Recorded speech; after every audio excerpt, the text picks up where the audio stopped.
Hey, what's up guys, MGH here and welcome to a video where we're going to be discussing the group stages. They are finally over.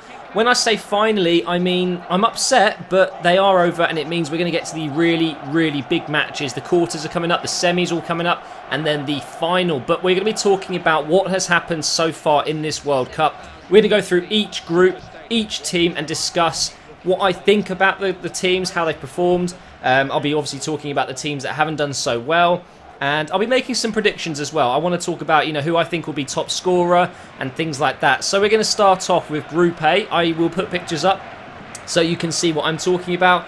Group A obviously had Brazil, Croatia, Cameroon and Mexico. And it finished with Brazil on top on goal difference. Mexico also got through there in second place on goal difference. And Croatia and Cameroon unfortunately were knocked out. So at the beginning of the tournament, I thought, you know what, Croatia and Brazil will probably go through this. But then I thought, Mexico, they're quite strong. I didn't think Cameroon would make it through. And unfortunately, I was right. Alex Song for Cameroon really didn't play very well, did he? Got himself a nice red card, which was a bit stupid. There was also a fight, I believe, wasn't there? Esu Ikoto, which was pretty embarrassing. But either way, Cameroon did get knocked out without getting a single point. Croatia didn't do as well as I thought, if I'm honest. They played well in the opening game against Brazil. You could say the referees were a little bit terrible. Maybe not just a little bit. They were terrible. And they could have got a point maybe there. But to be honest, if you lose the two other games, or the other game as well, and win only one, it's not very likely that you're going to go through. And obviously that did mean Mexico and Brazil, they were the winners of the group. Brazil, they seem to be a little bit slow. I don't know what it is. They didn't really get going until the third game. It felt like the first game against Croatia, there was a lot of pressure on them. Obviously, it was the opening game of the World Cup, and maybe they felt like they had to win. And obviously, they did go ahead and win that match. But it didn't seem like the Brazil we know and love. The second game was even worse, a boring 0-0. And then, obviously, they won, I think it was 4-1 in the last game, which was obviously a much better result. Neymar with 4 goals in 3 games, which is absolutely incredible. And we'll be discussing him a little bit later. And I was impressed with Mexico, especially defensively. So well done to Brazil and Mexico. They have made it through. And we'll be discussing in possibly another video the qualifiers, the teams that have qualified, what games they'll be playing in. So now we're going to move on into Group B, which had Spain, Netherlands, Chile and Australia. And you guys know, obviously, Netherlands were one of the teams to win every single game. They have gone through on 9 points with a huge goal difference. They've scored 10 and only conceded 3, winning every single match. Chile also went through. Unbelievably, Spain have gone out and Australia were out as well. Unfortunately, they didn't win a game either.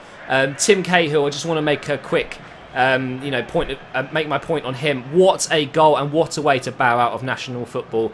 He is a fantastic player, an absolute legend for Australia, and that will stick in my mind forever, that goal that he scored, which was absolutely phenomenal. A great volley. And yeah, it will definitely be here around on replays and and all the DVDs for the near future, that's for sure, and in the future beyond the next 50 years maybe. But the main thing from this group is Spain did not qualify. The holders of the World Cup, no more. Playing 3 games, only obviously winning 1 and losing 2. I mean, that is absolutely embarrassing. A goal difference of -3 as well, which is just unheard of. Obviously, Netherlands absolutely destroyed them. Chile beat them. But then they went on to beat Australia in their last game when it didn't matter. Bit of an interesting one, that. Now, Chile, for me, one of the more surprising packages in this World Cup. A very hard-working team, and they definitely deserve to be where they are. They look like a very solid team. It's not just about individual players, although they've got some great ones, including Sanchez, of course. Vargas seemed to be pretty decent. But it's about the team sometimes, and they really pulled together and got some great results. 2 wins, 1 loss, and a goal difference of +2. 6 points is pretty good out of a group that had Netherlands and Spain in it, and possibly Australia could have beaten them as well. So massive well done to Chile. But Netherlands, fantastic. Playing not necessarily well, but still winning games is a sign of a champion, And I've got a feeling Netherlands could be the dark horses in the next few stages of the World Cup. We just don't know. So well done to Netherlands, well done to Chile for both getting through. And now let's move on to Group C, where of course we had Colombia, we had Ivory Coast, Japan and Greece. And it finished with Colombia taking all 3 wins there, getting 9 points there through. Great goal difference as well, only conceding 2 goals in the 3 games and also scoring 9, which is incredibly good. And I've got to say, guys, Colombia looks strong. They really do. Greece made it through, which was a surprise, I think, because I thought Ivory Coast or Japan would. I knew Colombia would, if I'm honest. I thought they would be joined by, obviously, Ivory Coast or Japan, but they both went out. Greece going through after winning one, drawing one, and losing one as well. So even though they won one game, they still made it through, which you can't say very often in World Cups.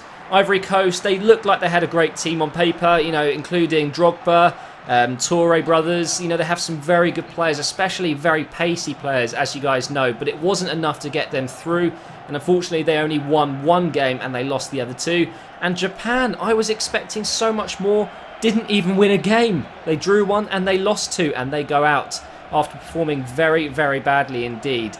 They didn't play well, unfortunately. I was hoping Japan would do a little bit better than that. But Group C ended with Colombia and Greece going through. Now into Group D, which obviously features England, my nation. We had Costa Rica, Italy, Uruguay, and of course England. And England finished bottom. Obviously, we did not grab a win. We drew 0-0 with Costa Rica at the end there. We were already knocked out, so it didn't matter, but we still didn't get a win because we're absolutely shite. And obviously, we lost our games against Italy and Uruguay 2-1. Costa Rica, the surprise, like the biggest surprise package of the World Cup for me, they topped this group with 3 other strong teams. I mean, if you'd said that this is what it will look like before the World Cup started, I would have put thousands against you saying, no, it will not happen. Costa Rica will not make it through. But they have, unbeaten as well. And they only needed to score 4 goals, which says a lot. So on 7 points, Costa Rica go through. And they were joined by Uruguay, who obviously beat Italy in the final game. Italy got a red card. It was a pretty stupid challenge by Marchisio, and that gave them the advantage, and Uruguay did take advantage and went through. Now, obviously, there was a huge moment of disbelief in that game when Suarez bit Chiellini. I've already covered that, so if you want to listen to me talk about and bang on about Luis Suarez, I've made a video, and that is on my channel. It's called Luis Suarez, banned for biting Chiellini. But anyway, Italy and England went home. Italy's manager, Prandelli, resigned. I think Roy Hodgson should too. It's a very embarrassing World Cup for Italy and England, really, and Spain. Very, very poor indeed. But massive well done to Costa Rica. I would say well done to Uruguay, but obviously I'm a little bit sick of their freaking Suarez dickhead player. So, but you know, well done to Uruguay for making it through out of a very tough group. Now into Group E, where we had France, Switzerland, Honduras, and Ecuador. And France, one of the best teams in this World Cup, if you ask me, in terms of their performances, have been solid, and they've gone through with 7 points there, unbeaten, 2 wins, 1 draw, 8 scored, and 2 conceded, and they, for me, were one of the standout performances so far. Switzerland, again, very, very, very close to being knocked out there, but Shaqiri with the hat-trick on the final day, I mean, he scored almost half their goals, which is incredible for one player. Neymar obviously doing that as well, but Switzerland also made it through. No draws, just 2 wins and 1 loss there.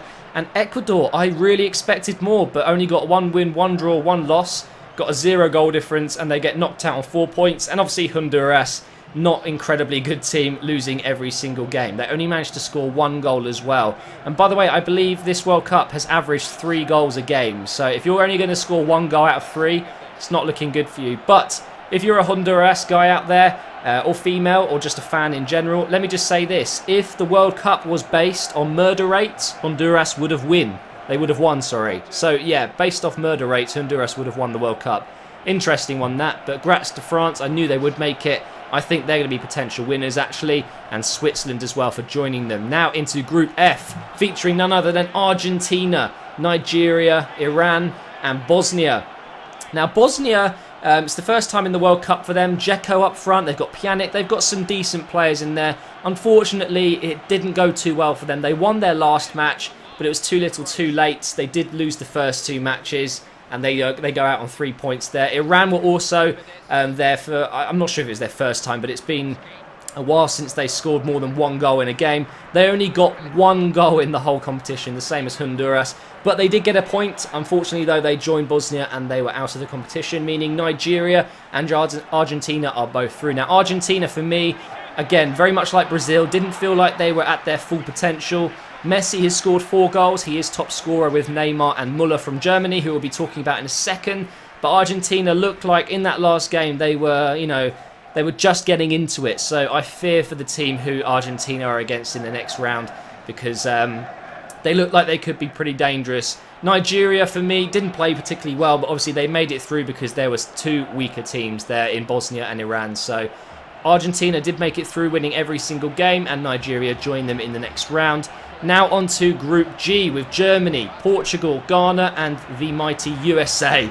Now Germany obviously topped this group. We all knew it. They didn't lose a single game. They did draw, and that is the game you're seeing in the background, of course. That is Germany versus Ghana. For me, the biggest game, and well, not the biggest game, the best game of the World Cup so far. Was an absolute thriller, but Germany, well done to them. They have made it through, and USA joined them. I'm so proud. I really am. Portugal, Ghana both going out there, and Portugal came close, let's say that. It was all on goal difference in the end, but USA, I've got to say, even though I'm from England, and it's a little bit it's hurting a little bit knowing that the USA have done better than England at soccer, but they deserved it. What a performance throughout this tournament so far, and they've made it. So congrats to USA.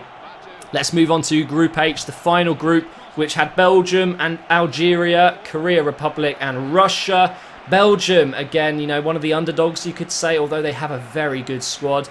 Is it a good squad, or is it just very good individuals? Well, that's what a lot of people are asking, and I think they've proved us wrong. They have gone through winning every single game, but they've only scored 4 goals, which doesn't seem too good if you ask me. Lukaku not doing so well there. Algeria made it through on 4 points, meaning Russia and Korea Republic are both knocked out.